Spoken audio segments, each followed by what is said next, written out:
T-Dog, J-Boy, and me, I'm Lugs. Our pride and joy is pumping our mugs.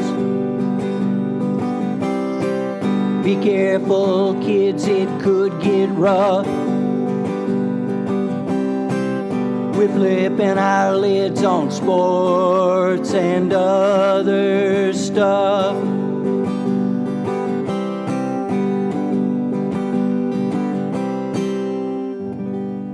Welcome to Sport Weasel Central. I'm Lugs. I'm J-Boy.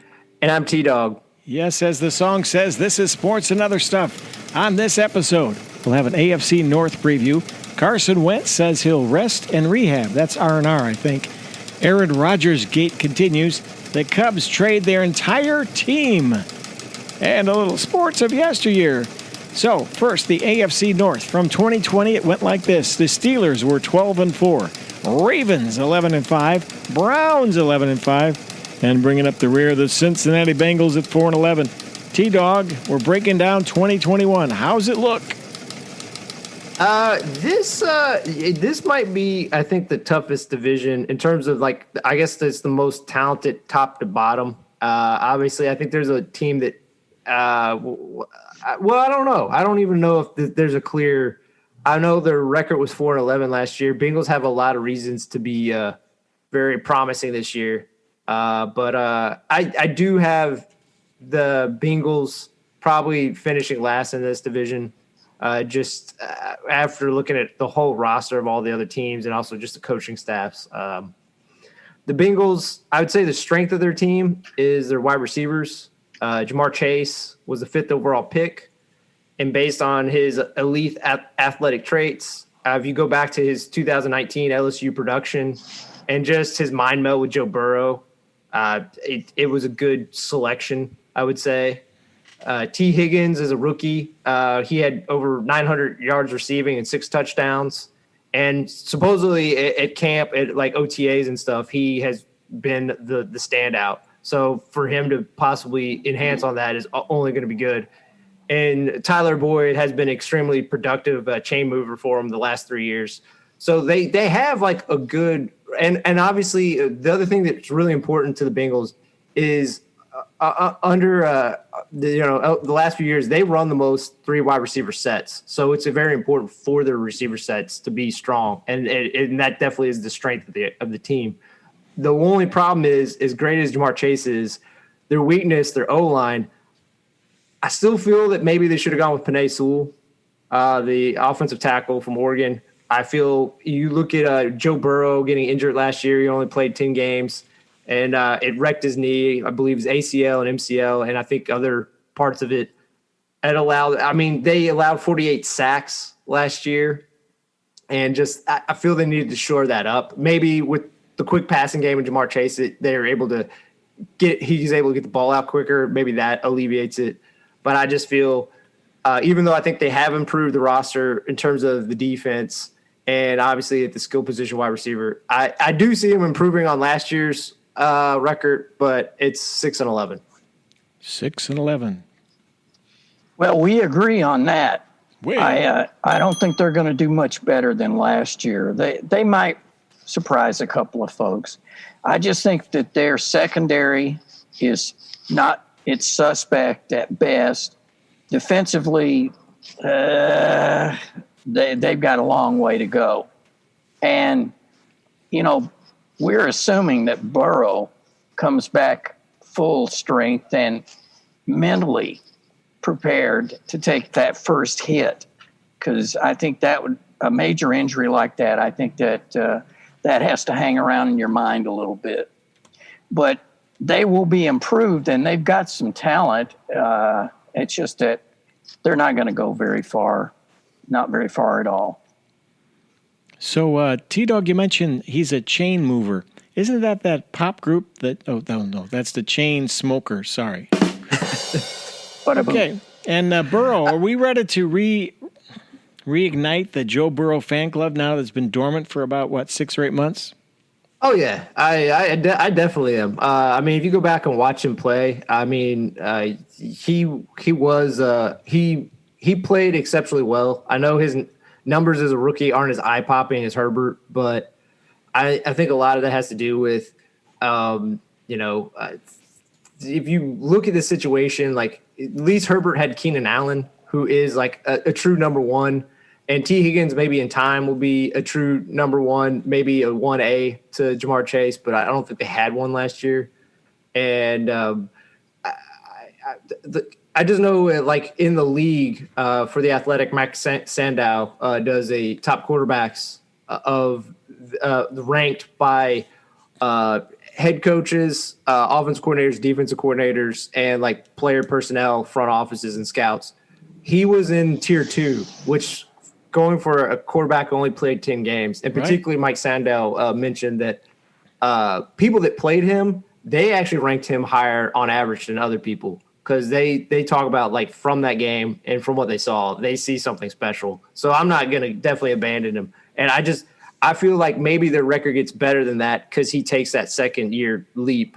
And I do agree with Luggs, though. You do worry about the contact. It sounds like he's played well in OTAs, but obviously they don't really allow a lot of contact. So you do worry about that mental hurdle. But in terms of I kind of like Matt Rule we talked about a week ago. If people are selling Joe Burrow stock, I'll scoop it all up. My only question with him, well, there are a number, but he's got to stop the turnovers. I mean, the fumbles especially. So, but I think that's a lot of had to do with the line, though. Well, he was running for his life. I mean, there's no doubt about that. So, but fumbles and interceptions, he's got to bring them down for them to have a chance in some of these games. I will say, I think she just had a lot on his plate, and I think maybe with the addition of Chase and Higgins taking another year, I think they'll alleviate some of those problems. Like I said, I still worry about the line. But speaking about a team that has a similar strength as the Bengals, the Steelers, I also think the biggest strength of their overall roster is their wide receivers. I mean, if you look at his last 2 years, I know they've been disappointing, but you look at Juju Smith-Schuster, what he did at the age of 22, his second year in the league, what he did is, I mean, it's a monster year. He had over 14,000 yards receiving. Chase Claypool, as a rookie last year, had 11 touchdowns, and I just think he's just scratching the surface of what he's going to become. And I think they're going to have a better idea on how to deploy him as a weapon. Sometimes, on end rounds and out of the backfield, and hopefully his evolution as a pass catcher. And then Deontay Johnson, I mean, he's their savvy route runner, and I think he's been again. I know he's not the most physically talented of the receivers, but I think they're kind of their smartest and their most disciplined. I think he can be the guy they lean on the most. So. Sticking to the offense, though, their running game, they were the worst team rushing the ball last year. They averaged 84 yards per game rushing, the Steelers. And on top of it, they averaged 3.6 yards per carry. And Najee Harris out of Alabama, he's talented. But, I mean, this line was overhauled in the offseason, and obviously they needed it. But, I mean, they really needed gel to even just be solid at trying to be balanced. And I think they need to be more balanced just because Roethlisberger is going to be a year older. I'm not going to say he's not going to improve from like another year away from the injury, but again, if I had any stock in Ben Roethlisberger, I'd be selling it to buy Joe Burrow. Yes, sir. So I'm predicting them to be 10-7, but like I said, I even worry about that because I don't know what Roethlisberger is anymore. Well, I'm a little less optimistic. I have them going 8-9. You're right. I mean, they lost Alejandro Villanueva, Marquise Pouncey. They got rid of DeCastro. I mean, they just blew up that line. They brought in some folks like Trey Turner and Kevin Dotson. So they and Roethlisberger, I don't care if he has those receivers. At the end of last season, his arm looked like a rubber band. It was like oing, oing. I mean, nothing was working for him. I don't know what was going on. So I think you got a rookie running back that's a hopeful, a questionable offensive line, a questionable quarterback. So I think it's going to be a long year for the Steelers. Lugs, did you say Castro? Castro? The alarm went off on that. Is that Castro? the dictator? Yeah, man. It's his nephew, D. Castro. He came to the country and they added D to the front of it just to hearing loss issue. Go ahead. But, talk amongst yourselves. I will agree with Lugs too. Like, even though I have him going 10-7, I think that's a lot of just out of respect for Mike Tomlin that he's never had a sub 500 record in his tenure. But I do agree with kind of Lugs. Like, I feel like I'm being kind of optimistic at 10-7 just because I still think they have a lot of talent on defense. Obviously, like I said, they have elements of their offense that I really like. I just don't know about their O-line, and I don't really know about Ben. So that's why I have him finishing third.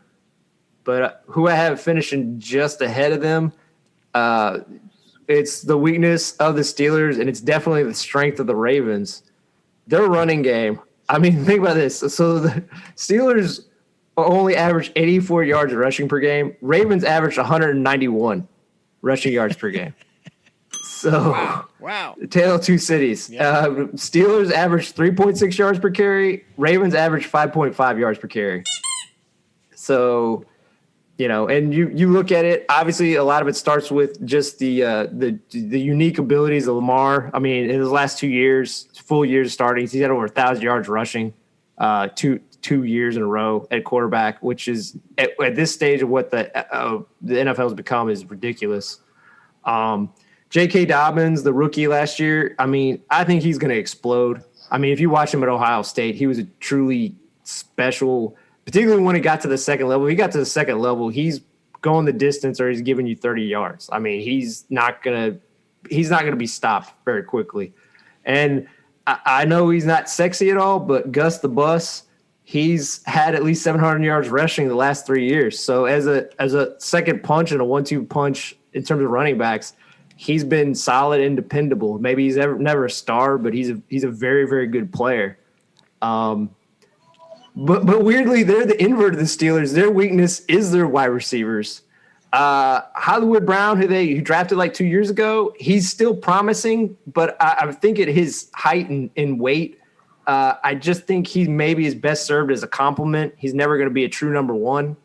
Rashad Bateman, who they drafted this year to hopefully be their number one, he's a big target, and he's a very savvy kind of skilled route runner. So maybe that will help Lamar because he'll have finally a big target that he can consistently count on. And they acquired, as a free agent, Sammy Watkins, who I love, but he's only played 34 regular season games the last 3 years. So how much you can really count on him to be there game day, I don't know. I predict them to be 11-6, and they will make the playoffs. All right. Again, I'm going with them being at 12-5, and they will make the playoffs. I think that their schedule, they've got a couple of, the back end of their schedule is really tough. It's like 3 weeks in a row. It's pretty bad. Lamar, I'm always worried about Lamar taking, unnecessary shots, but he has been able to avoid tackles better than anybody I've ever seen. There are times where they've got him in a pincer kind of a move, and somehow he slips through. So I just hope he doesn't get injured. By the way, congratulations to Lamar. He is going to have a statue outside of Cardinal Stadium. Nice. Nice. Which is a good move. But by and large, I agree with what you said, T-Dog. They've got to get some real production, I think, out of Sammy Watkins. And the others, they also got Tylan Wallace, I think, is another receiver that should be there. So they should have some. And Mark Andrews, I think, is still with them. I haven't heard anything about him, but he's a good tight end. He is, and he's definitely, even I think, even at the end of this year shakes out, he'll still be the number one target.